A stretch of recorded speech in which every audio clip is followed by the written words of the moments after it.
안녕하세요. 저는 공기업에 다니며 두 딸을 키우고 있는 30대의 돌싱녀입니다. 저는 이혼을 통해서 결혼이라는 게 가족 간의 결합이라는 것을 뼈저리게 알게 된 사람이에요. 저와 남편의 사이가 좋거나 나쁘거나를 떠나서 시댁이나 친정의 일이 벌어지면 상대편에도 영향을 끼칠 수 있다는 걸 결혼하고 나서야 알게 된 거죠. 남편과 저는 평범한 직장인으로 두 딸을 키우면서 잘 지내고 있어요. 저는 아이 양육을 위해 육아휴직을 하기로 했었지만 시댁의 요구로 일을 그만두고 경단녀, 경력단절 여성이 되었어요. 아이가 어느 정도 크고 나면 다시 일을 하리라 생각했기 때문에 중간에도 틈틈이 공부도 하고 교육도 받았어요.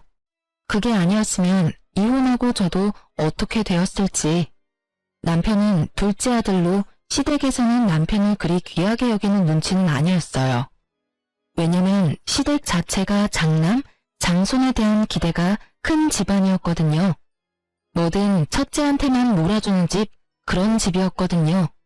솔직히 그런 집안의 둘째, 그것도 아이들이 모두 딸인 집은 그리 중요한 역할은 아니잖아요. 저는 그게 오히려 더 좋았어요. 시댁에 관여할 일 없이 저희끼리만 집을 잘 꾸려가면 될 일이니까요. 시댁의 장남과 결혼했더라면 옷 입는 것부터 먹는 것까지 하나하나 간섭이 들어왔을 테니까요. 그런 면에서 치면 아예 둘째나 막내가 속 편한 건 사실이라고 생각해요. 그런데 그런 시댁에서 장남은 아주 골칫덩어리였어요. 오냐오냐 자라서 문제 일으키는 일만 할 줄 알지 문제를 수습할 줄 모르는 게 이 집 장남이었어요. 게다가 제가 결혼했을 때는 남편 결혼식 부조까지 갖고 날라버렸으니 말 다 한 셈이죠. 결국 그때 결혼식 비용도 모두 시부모가 대신 내줬어요. 결혼식 당일에는 몰랐지만 결국에는 다 알게 되더라고요. 남편이 슬쩍 그렇게 이야기하며 집에 돈 드는 일은 당분간 자제하자고 했을 정도니까요. 사람하고 시비 붙어서 깽값 물어주고 돈 빌렸다는 사람 오면 돈 갚아주고 그 엄청난 사건 사고들은 시부모와 남편이 모조리 뒤처리하곤 했어요. 당시 저는 20대 후반으로 결혼이라는 게 둘이서만 하는 거라고 착각하던 꿈 많은 여자였죠. 앞으로의 일을 전혀 예상치 못한 저는 그때까지만 해도 정말 행복한 여자였어요. 보이지 않는 곳에서 남편과 시모가 아주버님 뒤처리를 하는 것을 알았을 때는 정말 돌아버리겠더라고요.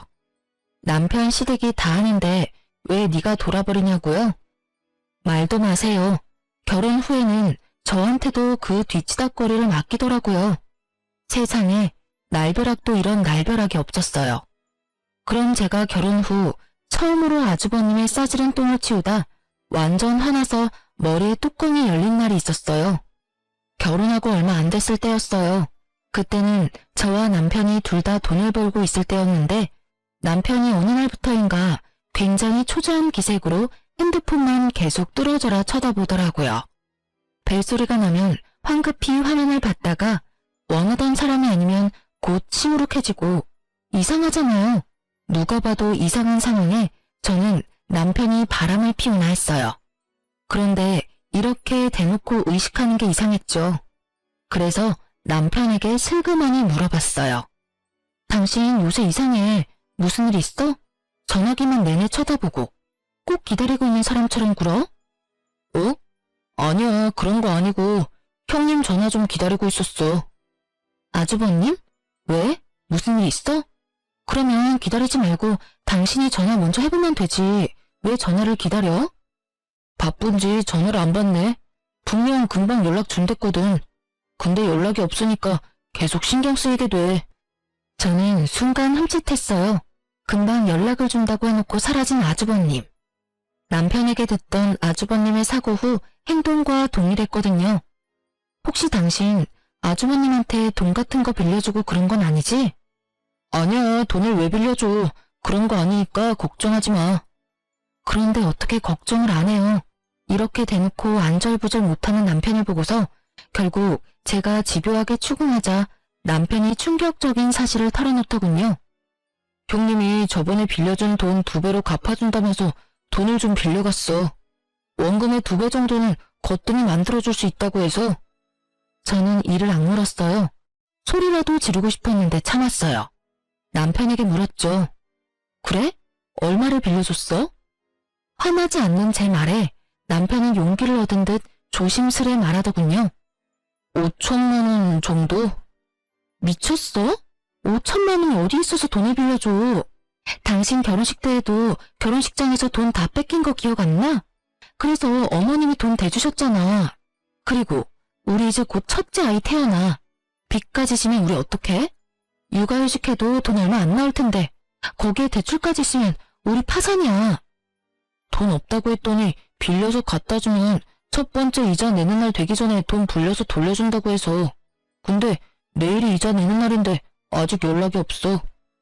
그렇게나 당하고도 또 속아버린 남편을 보며 저는 아픈 머리를 꾹꾹 눌러댔어요.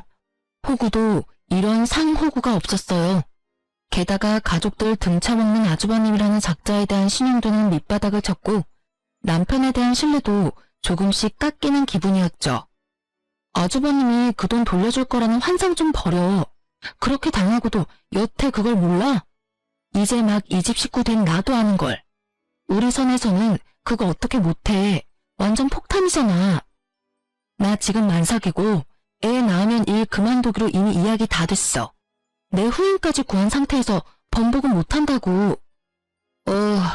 오늘까지만 기다려보자. 형님이 전화할 수도 있고. 벌써 오후 6시가 넘었어. 연락하면 애초에 했어야지. 당신이 그렇게 당하고도 아직 믿어? 우리 선에서 해결 안 하면 부모님한테라도 말해야지. 제발 정신 좀 차려. 당신 가족이 형님뿐이야? 나랑 내 뱃속에 있는 당신 아이는 안 보여? 당신이 진짜 생각이 있으면 이러면 안 되지.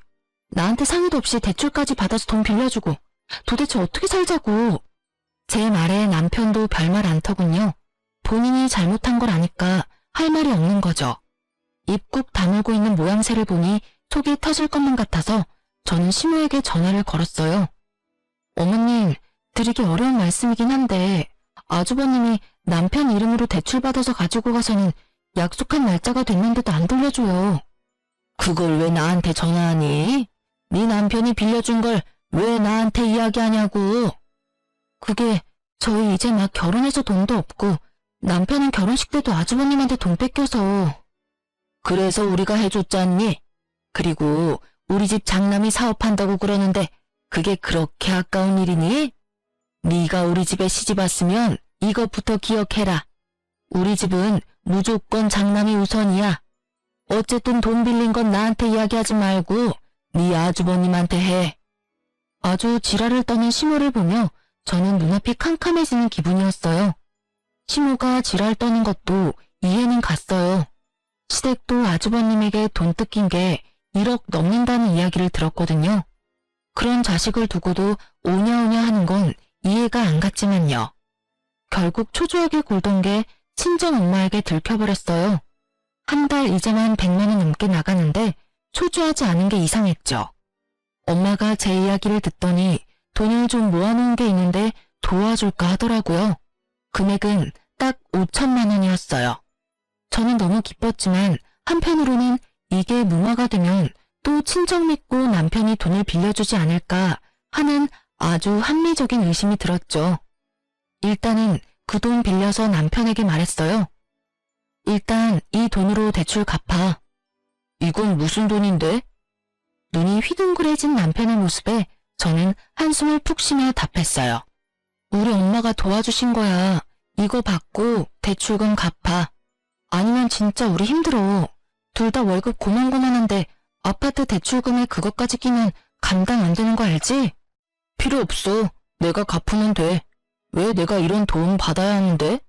이런 도움 함부로 받아오지 마. 처가에서 나를 어떤 사람으로 보겠어? 완전 불쌍한 사람 취급 장난 아니네. 그래서 자선 사업하듯 돈 던져주면 막 대단한 사람 된 거 같고 그래? 야, 말 똑바로 해.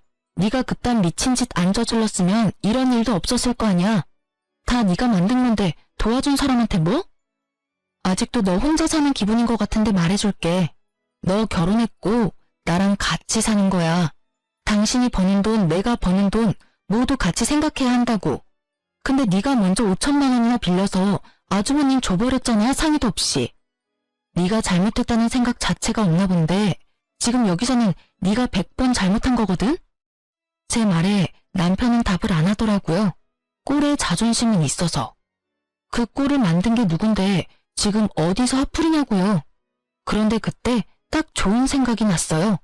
엄마는 제게 저 알아서 쓰라고 그 돈을 주셨지만 그거 다 갚고 나서도 아주버님이 돈을 안 줄 가능성이 높잖아요. 그래서 남편에게 말했어요. 돈 좀 받는 거 싫으면 무이자로 빌려주는 방법도 있어. 엄마한테 이야기해서 차용증 써. 그런 거면 빌린 돈 갚는 거니까 자존심이고 뭐고 필요 없겠지. 그냥 받아 쓰는 게 자존심 상한다는 거잖아. 그러니까 빌려. 높은 이자 내지 말고 상환 기간도 길게 하고. 그럼 됐지? 제 말에 남편은 잠시 생각하는 것 같더라고요. 자기 딴에는 그게 좋은 방법이라고 생각했는지. 차용증을 써서 도장까지 쾅 찍었어요. 친정엄마 이름으로 빌려준 것이고 갚아야 하는 건 남편으로 말이죠. 그렇게 상황이 일단락되고 나서 며칠 지나 시모가 연락이 왔더라고요. 예, 빌려간 돈은 이미 없는 돈이라 생각해. 혹시 또 모르잖아. 사업이 잘 돼서 몇 배로 돌려줄지. 우리 장남이 얼마나 머리가 똑똑한데. 똑똑하긴 하죠. 가족들 돈 빼가는 수법이 아주 탁월하니까요. 저는 시모에게 그리 말할 수는 없어 웃으며 대답했어요. 걱정하지 마세요, 어머님. 그 돈 저희 친정어머니가 빌려주셨거든요. 요즘 세상에 그 이자로 돈을 어떻게 갚아요? 친정어머니가 빌려주신 건 원금만 갚으면 되거든요. 뭐, 설마 우리 아들한테 처갓돈 빌리도록 만들었니? 네, 저희 이자가 감당하기 힘들 정도라서 어쩔 수 없었어요. 남편이 대출받을 때 형님이 금방 돌려주실 거라고 상환 기간을 짧게 하기도 했었고. 진짜? 왜 그런 쓸데없는 짓을 해? 왜 우리가 사돈에게 그런 빚을 져야 하느냐고. 이게 다 네가 계획한 거 아니니? 어머님, 계획이고 뭐고 우리는 지금 하루하루가 힘들어요. 빨리 대출금 못 갚으면 애도 못 가질 형편이에요. 아무리 이성적으로 말해도 시모 귀에는 들리지 않는 듯 했어요. 그냥 자기들이 우리 부모님에게 빚을 졌다는 그 사실이 너무 분하고 짜증이 났나 봐요. 아니 그럴 거면 본인들이 알아서 해결을 해주던가요. 전화했을 때는 그렇게 매몰차게 굴며 전화를 끊더니 그 돈 우리가 갚을 거야. 네가 그런 짓 하면 사돈이 우리를 어떻게 보겠어? 남이 이상하게 볼 건 알면서도 아주버님이 사고치는 게 고쳐지지 않을 일이라는 건 왜 모를까요? 그 말하고 시모는 있는 돈 없는 돈 다 끌어모아 결국은 2천만 원을 모아서 주더군요. 그 돈은 남편이 받아서 저희 친정어머니에게 돌려줬고요. 어머니는 그 돈 받고 엄청 떨떠름한 표정이었어요. 예, 너희 금방 이렇게 갚을 거면 내가 괜한 참견한 거 아니니? 아니야, 우리가 급한 불 꺼줬다고 시어머니가 돈 마련해서 조금이라도 갚으려고 하는 거야. 받아서 다시 모아도 언젠가 쓸 일 있겠지.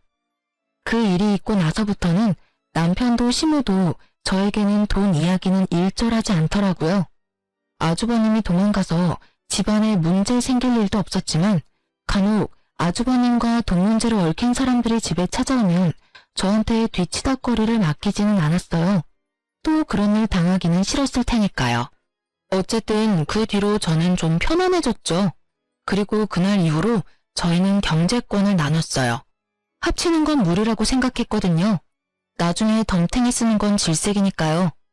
평온한 날들이 계속되자 둘째가 생겼고 저는 경단녀로 지내며 공부를 하고 있었죠.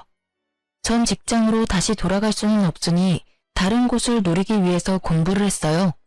그간 남편이 우리 집에 갚은 돈은 얼마 되지 않았죠. 장모에게 빌린 돈이 달콤하긴 했는지 갚을 생각이 전혀 없더라고요. 그러면서 그딴 싸구려 자존심은 왜 세웠는지. 하지만 3년 만에 도망갔던 아주버님이 집에 돌아왔어요.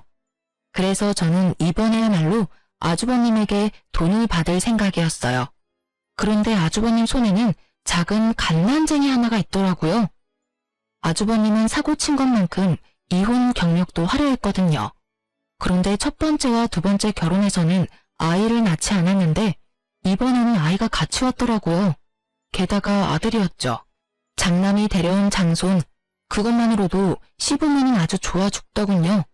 아주버님이 이혼을 했든 말든 아예 상관을 안 하더라고요. 시부모님이 불려서 간 그날 시댁은 아주 잔칫날처럼 푸짐하더라고요. 그런 와중에 저는 아주버님에게 인사를 하고 말했어요. 아주버님, 이제 그만 저희 남편한테 빌린 돈 갚아주세요. 저희 남편 아직도 그 돈 갚으면서 힘들게 살거든요. 남편이 말하지 못할 걸 예상하고 제가 말한 거였어요. 그런데 아주버님이 눈을 동그랗게 뜨더니 저한테 이렇게 말하더군요. 재수씨, 내가 돈을 빌린 건 내 동생이야. 엄마도 동생도 나한테 돈 돌려달라고 안 하는데 왜 재수씨가 나한테 돈을 달라고 요구해? 내가 재수씨한테 돈 빌린 건 아니잖아? 아주버님 말에 저는 기가 찼어요. 아주 개소리를 정성스레 하는 꼴을 보니 확 열을 받았죠. 윗사람이든 뭐든 그래도 할 말은 해야겠더라고요. 네, 그 돈 남편이 빌려드렸죠. 근데 그 돈 저희 친정 어머님이 남편한테 빌려줬거든요. 그러니까 갚으셔야죠.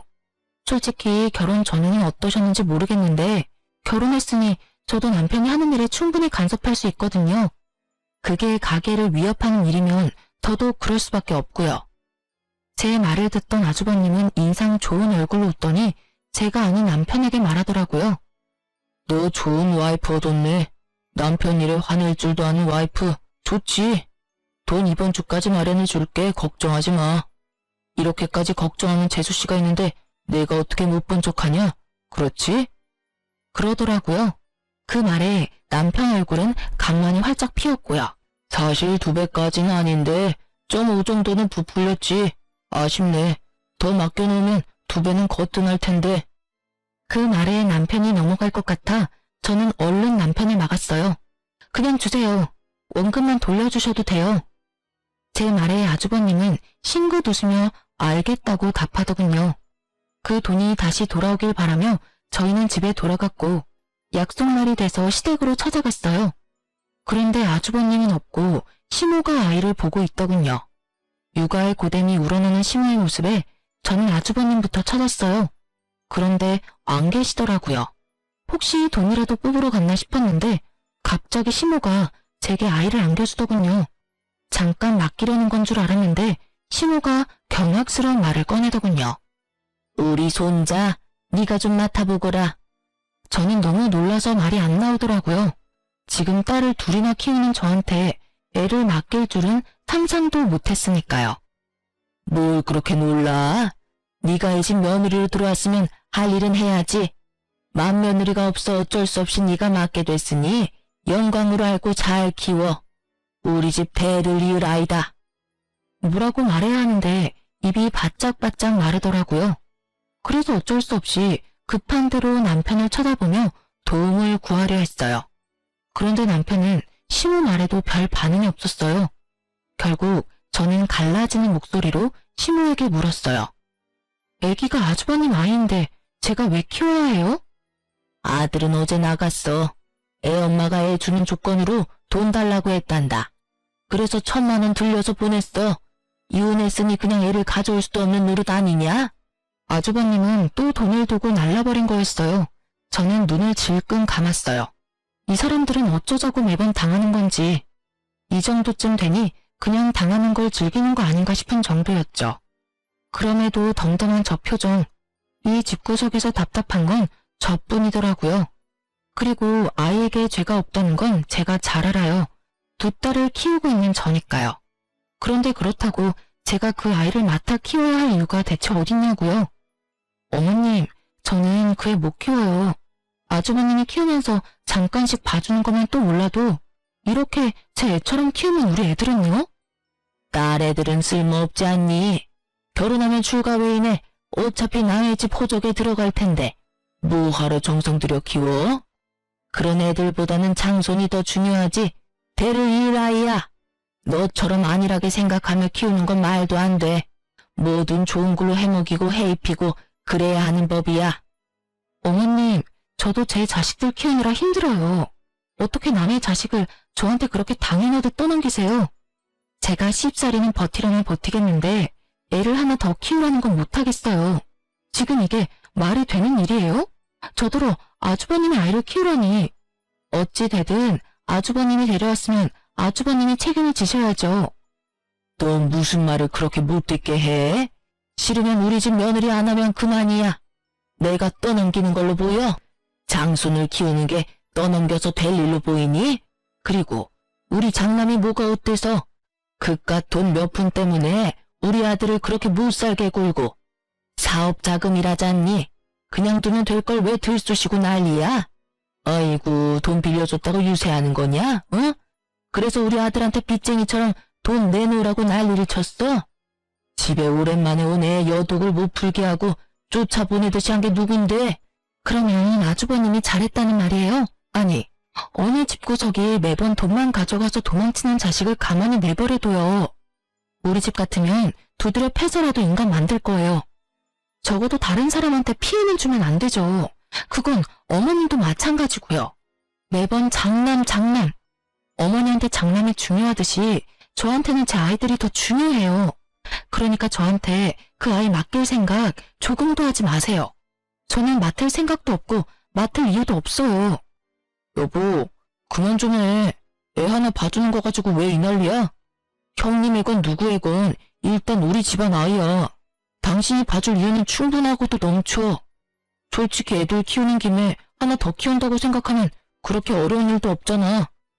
네 눈에는 육아가 그렇게 쉬워 보였어? 하긴 밤낮 안 가리고 애 울 때도 손가락 까딱 않던 당신이 뭘 알겠어? 난 돌아서면 밥 줄 생각에 놀아줄 생각에 넘치는 빨래 걱정, 집안일 걱정이 태산이야. 당신이 이 중에 하나라도 관심 있어 본 게 있어? 매번 쥐꼬리만한 월급 가져오면서 돈 번다는 이유로 나한테 애 다 맡겨놨으니 저 갓난쟁이는 밤낮 없이 돌봐야 해. 그러면 네가 볼래? 네가 애 분유 먹이고 기저귀 갈고 다 할래? 당신이 할 것 같으면 나도 거절 안 할게. 근데 당신 안 할 거잖아. 아니, 못 할 거잖아. 어차피 일한다는 핑계로 아침 8시부터 저녁 8시까지 집에는 오지도 못하는 주제에 네가 애 보냐? 내가 해보지. 그러면 나한테 최소한 어떻게 할지 물어라도 봐야지. 당신은 항상 그래. 바뀐 게 단 하나도 없어. 아주버님한테 돈 뜯길 때도 나한테 아무 말 없이 그 큰 돈 턱턱 빌려주더니 이번에도 나한테 말도 없이 애 맡기려고 하는 그 생각이 완전히 글러먹었다고. 남편에게 지금껏 쌓아온 모든 걸 내뱉고 났더니 속이 후련하더라고요. 제 폭주를 지켜보던 시모는 눈을 크게 뜨고 놀란 눈치였고 남편도 당황한 기색이 역력했죠. 저는 내친 김에 질러버렸어요. 나 이런 식으로는 절대 같이 못 살아. 당신은 나한테 실망만을 안겨줬고 나는 이제 더 이상 당신이 친 사고 아주버님이 친 사고 감당하지 못해. 가족이라서 당연히 감당해야 할 일들이라면 차라리 가족 안 하는 게 낫겠어. 그냥 우리 헤어지자. 야, 너 생각나는 대로 말하지 마. 생각을 하라고. 헤어진다고 해서 네가 잘 살 것 같아? 너 지금 아무것도 없는 여자야. 직장도 없고 돈도 없고 아무것도 없어. 그리고 위자료도 못 가져가겠지. 나는 그렇게 잘못한 일이 없으니까. 잘못한 게 왜 없어? 당신이 나 몰래 그 큰 돈 빌려준 게 이미 잘못한 거야. 그리고 어머님이 나한테 그 아이 맡으라고 한 것도 잘못한 거고. 내 걱정하지 말고 당신 걱정이나 해. 나는 이혼하면 당장 차용증으로 당신이 우리 엄마한테 빌린 돈부터 받아낼 거니까. 확 소리치고 밖으로 나왔는데 바람이 너무 시원하더라고요. 그 한겨울에 고래고래 고함 지르느라 온몸이 땀으로 흠뻑 젖었더라고요. 저는 집으로 돌아와 짐을 쌌어요. 그리고 애 둘을 데리고 그 집에서 나왔어요. 저녁에 애를 데리고 올까봐 겁났거든요. 그러면 또 얼떨결에 애를 맡게 될지도 모르니까요. 그렇게 집에서 나오고 저는 남편에게 우편으로 이혼 서류를 보냈어요. 그날 저녁에 남편에게서 연락이 왔어요. 나는 절대 이혼 안 해줄 거야. 당신이 뭔데 나한테 이혼하지 말자 하는 건데? 이혼하더라도 내가 원해서 해야지. 이런 거 나는 허락 못해. 그러니까 당장 집으로 돌아와. 지금 오면 당신이 어머니하고 나한테 한 그 일들 눈 감고 넘어가 줄 수 있어. 지금 안 오면 안 봐줄 거야? 당신이 뭘 봐줘? 나는 돌아갈 생각 전혀 없어. 이혼 안 하고 싶다고 안 할 수 있다고 생각하나 본데 그러면 난 이혼 소송할 거니까 그렇게 알아. 이혼한다고 당신이 뭘 어떻게 할 건데? 일 안 하면 애들 못 데리고 가는 거 알지? 그래, 그래서 직장 구하는 중이야. 어떤 사람이 보더라도 문제 없는 직장 구할 테니까 내 걱정하지 말고 당신 걱정이나 해. 소중하면 당신이 나한테 좋아할 게 하나둘이 아닐 테니까. 아니, 애 하나 맡아달라는 게 이혼까지 할 문제야? 이해가 안 되잖아. 애 둘 키우면서 하나 더 키우는데 무슨 문제냐고. 문제 당연히 있지. 지금 애들 키우는데도 내가 이미 한계거든. 셋이나 키우라고? 내 자식도 아닌 아이를? 내가 왜 네 잘난 형님이 싼 똥 치우고 살아야 하는데? 만약에 아주버님이 잘못되어서 애 봐줄 사람이 없다면 내가 돌볼 수도 있었겠지. 나도 그렇게 마음 모진 사람은 아니니까. 근데 이건 뭐야?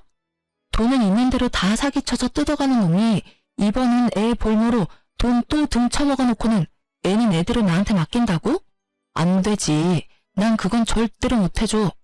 그러니까 당신이랑 나 사이에 더 이상 타협점은 없어. 알겠어? 결국 남편은 단호한 제 말에 별다른 대꾸 없이 전화를 끊었어요. 그리고 그 다음날 저희 친정으로 시모가 찾아왔더라고요. 그 애를 데리고요. 넌 어떻게 책임감이 그렇게 없어? 애는 끝까지 봐줘야지. 아직 너 이혼한 사이도 아닌데 집까지 나가서 이렇게 찾아오게 만들고. 사돈댁이 우리를 어떻게 보겠어? 참 웃기지도 않을 걱정을 하시더라고요.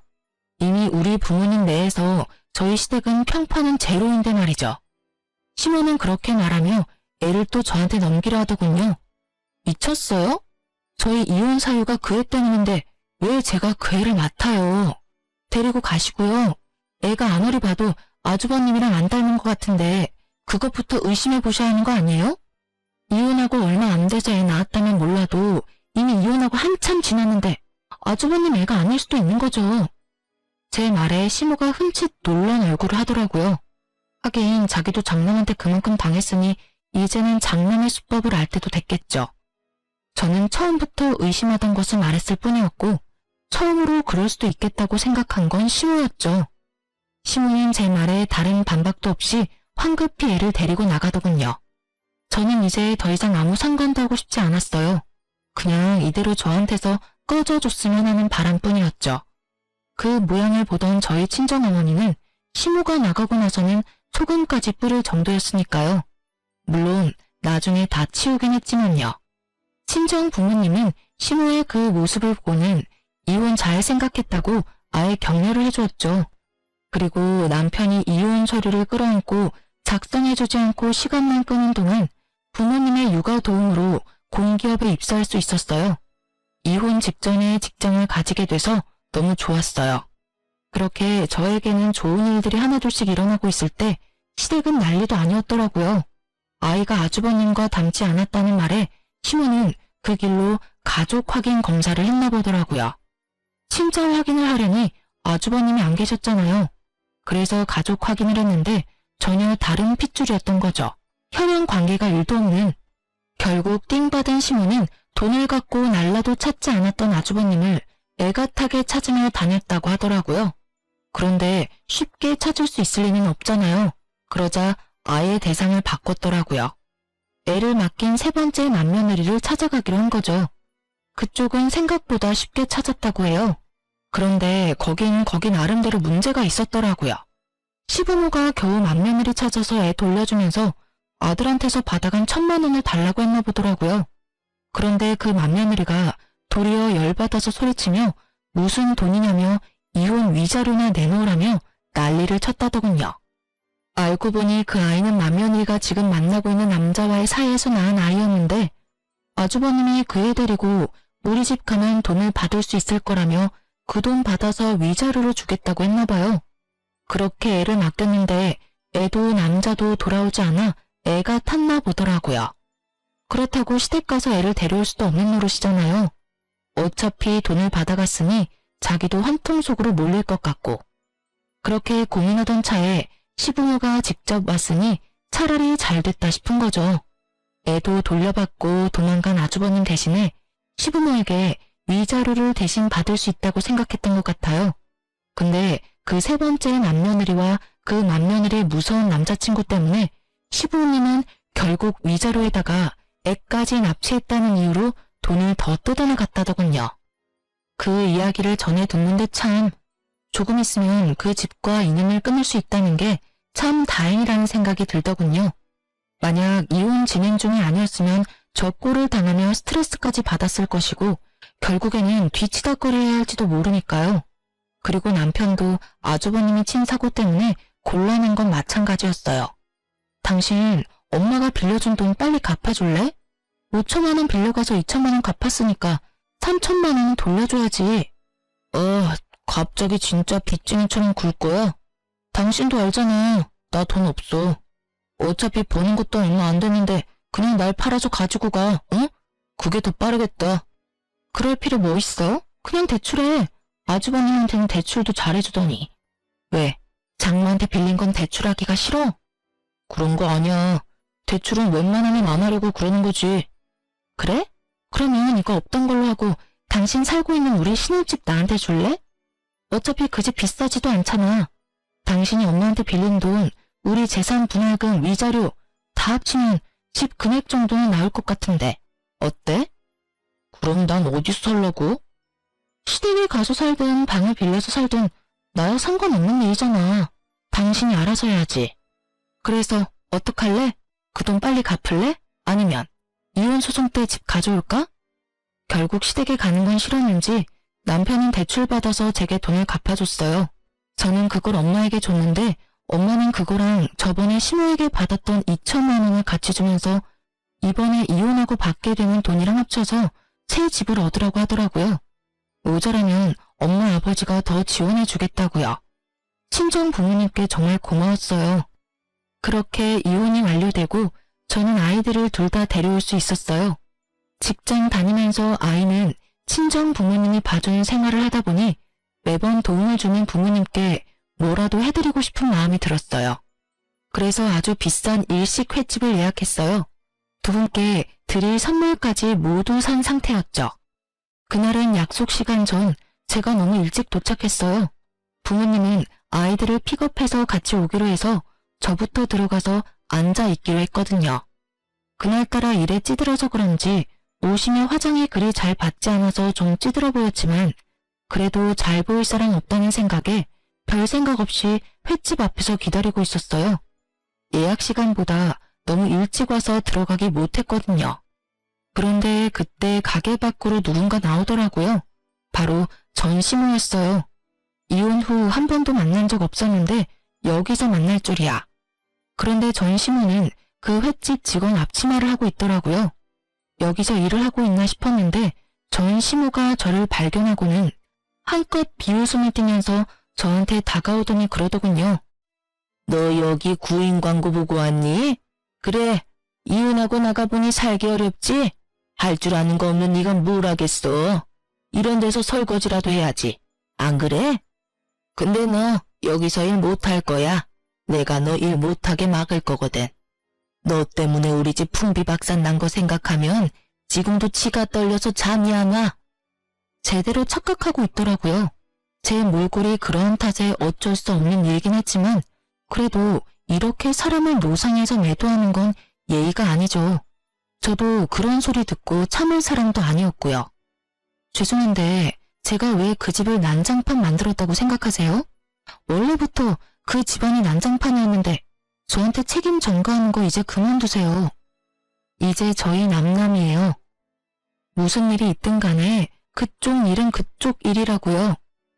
책임 전가가 아니라 실제로 너한테 책임이 있지. 네가 우리 장남을 그렇게 몰아가지만 않았어도 걔가 그런 일을 했을 리가 없다고. 너 때문에 우리 아들이 지금 무슨 꼴을 당하고 있는 줄 아니? 둘째는 위자료에 대출금 갚느라고 빚에 허덕이면서 투잡까지 뛰느라 몸이 완전히 다 상했어. 그 집 하나 살려보려고 그러는데 집에 들어오라고 해도 안 들어온다지. 이게 네 탓이 아니면 누구 탓이야? 이혼하려면 조용히 할 것이지 아주 사람을 골수까지 빼먹어?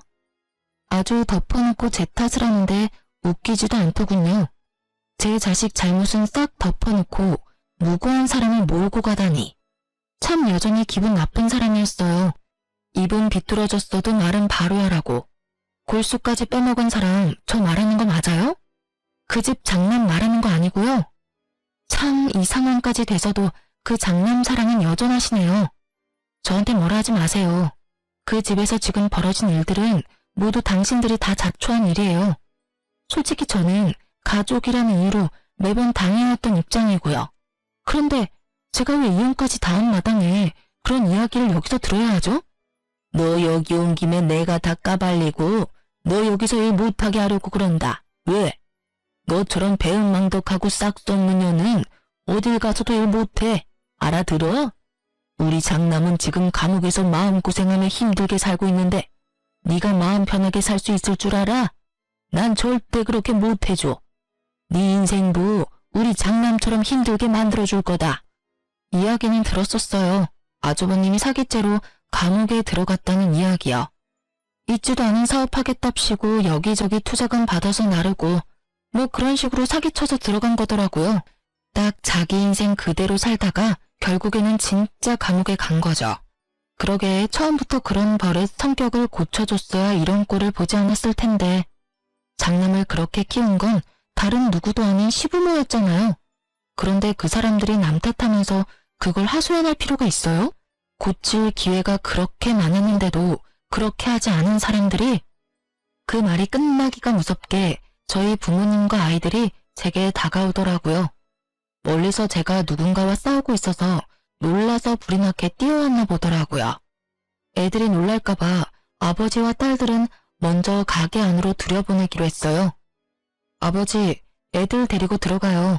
내 이름 대고 예약했다고 하면 알아서 안내해 줄 거예요. 저의 그 말에 시모 눈이 땡그랗게 커지더라고요. 그렇겠죠. 구인 광고 보고 왔다고 생각했을 테니까요. 제가 예약을 했다니 놀란 모양이었어요. 억울하고 열받는 거 알겠는데요. 그거 전부 다 가족들이 그렇게 만든 거 알고 계시죠? 부모가 돼서 엇나가는 아들 바르게 잡아주지 못하는 거, 그것도 문제 있는 거라고 생각해요. 그리고 그 엇나가는 아들 때문에 다른 아들과 가족들이 불행해지는 걸 보고만 있는 것도 문제고요. 가족이 됐다는 이유만으로 그 사람이 일으킨 사건 사고를 처리하러 다녀야 하는 사람의 기분도 모르면서 어떻게든 장난만 생각하는 그 모습에 질려서 이혼한 거예요. 제가 왜 이혼했겠어요? 아직도 제가 애 보기 싫어서 이혼했다고 생각하세요? 당신들 그런 모습에 답이 안 나와서 이혼한 거예요. 저도 남이 싼 똥이나 평생 치우면서 살까봐 그랬어요. 보세요. 열심히 치우고 계시잖아요. 안 그래요? 제 말에 전 시모 얼굴이 벌겋게 달아오르더니 뭐라고 내뱉고 싶어 하는 것 같았어요. 그런데 그 전만큼 당당하게 나오지 못하는 건 제가 여기 예약 손님이라 그런 것처럼 보였어요. 그리고 저는 이혼하기 전에 이미 공기업 취직이 된 상태였어요. 그러니까 이런데 일하러 올 필요도 없고요. 오늘은 고생하신 저희 친정 부모님 모시고 맛있는 식사에 선물 드리려고 했던 거예요. 밥맛이 있을지는 모르겠지만요. 결국 아무 말 못하고 부들부들 떠는 아줌마를 내버려두고 저는 가게 안으로 돌아왔어요. 미리 시켜놓은 대로 제일 비싼 코스 요리를 먹고 있으니 전 시모 눈에서는 불이 활활 타오르더라고요. 게다가 음식을 서빙하는 것도 아주 불성실하고 불친절하게 하고요. 결국 저는 중간에 사장님을 불러서 저희 테이블은 서빙하는 사람을 다른 분으로 바꿔달라고 요청했어요. 사장님이 연신 허리를 굽히며 사과하더니 결국 밖에서 시모가 혼나고 있더군요. 왜 손님한테 그렇게 잡아 죽일 것 같은 얼굴을 하느냐고요. 혼나면서도 저를 흘기 쳐다보는 시모를 보니 여전히 바뀌지 않겠다는 생각이 들더군요. 그 뒤로는 그 횟집에서 더 이상 시모를 볼 수 없었어요. 아마 그 뒤로 잘렸거나 본인이 그만뒀겠죠. 결국 마지막까지 제 탓만 하던 아줌마라서 앞으로도 쭉 그렇게 살 것 같아요. 지금 생각해보면 그때 빠져나온 게 참 다행이라는 생각이 들어요. 그 꼴 보며 오래 살았을 리 없다고 생각하거든요. 제가 이혼을 겪으면서 생각한 건 생각보다 결혼이란 건 각자의 가족이 미치는 영향이 크다는 점이었어요. 그래서 지금 결혼을 생각하는 젊은 분들에게는 꼭 알려드리고 싶었어요. 왜 부모님들이 상대방 부모님과 집안 분위기를 신경 쓰는지 당연할 수밖에 없더라고요. 저처럼 이렇게 잘 알아보지 못하고 또는 별거 아니라는 생각으로 가볍게 결혼을 생각했다가는 이렇게 피보는 일이 생길 수가 있거든요. 저희 부모님도 제 결혼 때 신경을 쓰긴 했지만 그때는 아주버님의 그런 생각들을 모두 제대로 알고 있었던 게 아니었으니까요. 만약 알아볼 수 있다면 최대한 상세히 알아보고 결혼하는 것이 좋아요. 그리고 결혼을 하신 분들이라면 최대한 거리를 두시는 게 좋을 거라고 말씀드리고 싶네요. 가까우면 저처럼 이용당할 수 있거든요. 저의 결혼 생활에 그런 것을 생각하지 못한 게 흠이긴 하지만 저의 경험으로 인해서 다른 분들께 알려드릴 수 있는 기회는 생겼잖아요. 그리고 이미 그곳과는 멀리 떨어진 채 자유롭게 잘 살고 있으니까요. 혼자서 애 둘을 키운다는 건 쉬운 일은 아니에요. 편하기보다는 힘들고 평온하기보다는 전쟁 같은 날들이 더 많죠. 그렇지만 확실한 건 다른 사람의 친사고로 제가 고통받는 일은 없다는 게 중요한 거죠. 글을 쓰다 보니 참 저도 대단한 집에 있었다 싶네요. 글 읽으면서 답답하게 느끼셨다면 안심하세요. 저는 지금은 전혀 그렇지 않으니까요. 전 시댁 식구들은 본인들 스스로 판 무덤에 여전히 스스로 눕기 일보 직전이지만요. 생각보다 글이 길어졌네요. 시간 내에 읽어주신 분들에게 작은 재미, 작은 도움, 작은 위로가 될 수 있기를 바래요. 모두 즐거운 하루 보내세요.